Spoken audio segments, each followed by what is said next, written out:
की रस्मों को जाना पहचाना, तब सारे सवालों का जवाब मैंने खुद में ही पाया।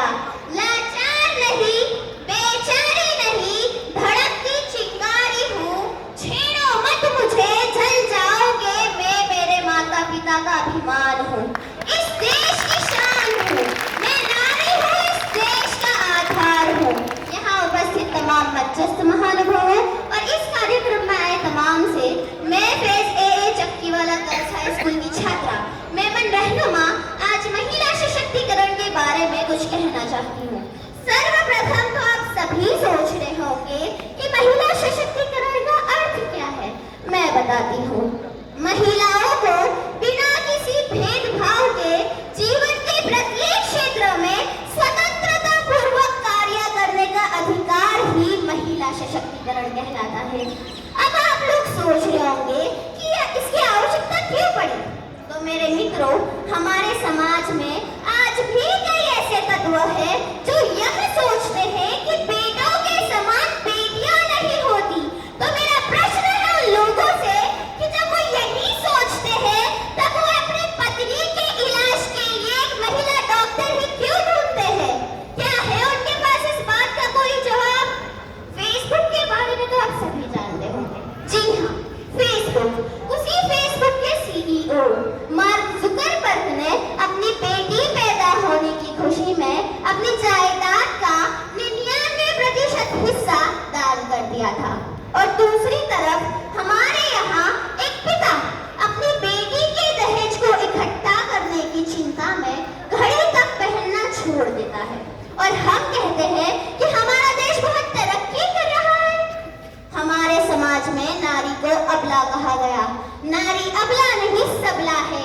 आज की नारी प्रत्येक क्षेत्र में पुरुषों से कंधा मिलाकर आगे बढ़ रही है। इतना ही नहीं, सरकार और समाज भी इसमें महत्वपूर्ण योगदान दे रही है। सरकार द्वारा आयोजित बेटी बचाओ बेटी बढ़ाओ योजना, सुकन्या समृद्धि योजना, उज्ज्वला योजना जैसी कई योजनाएं लागू की गई है। समाज भी नारी के महत्व को समझने लगा है। अरे सुना है परिवार पर जिम्मेदारियों का बोझ पड़ा तो ऑटो रिक्शा तक चलाने लगी है नारी। साहस के साथ आसमान भेद अंतरिक्ष तक जा पहुंची है नारी। अरे आजकल तो हवाई यान तक उड़ाने लगी है नारी। और कितने उदाहरण दूं इनके अलावा, हर शक्ति क्षेत्र आजमाने लगी है नारी। यदि कल्पना चावला, किरण बेदी, सोफिया कुरैशी जैसी और महिलाएं न होती तो इस देश का नाम रोशन कौन करता। क्या है आपके पास इन बातों का कोई जवाब।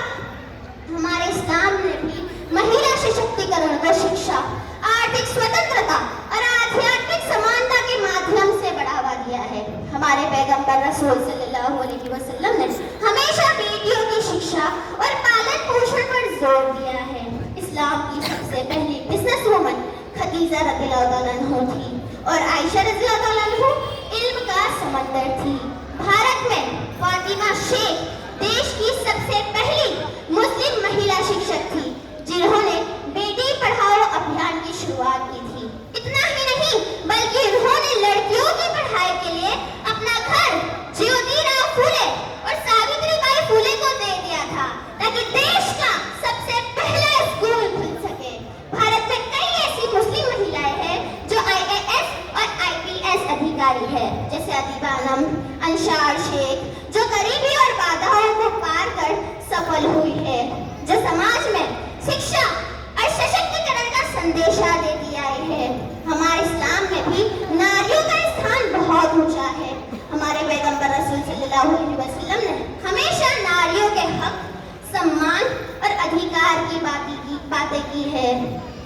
हमारे देश में महिला सशक्तिकरण के क्षेत्र में दोहरी मानसिकता पाई जाती है।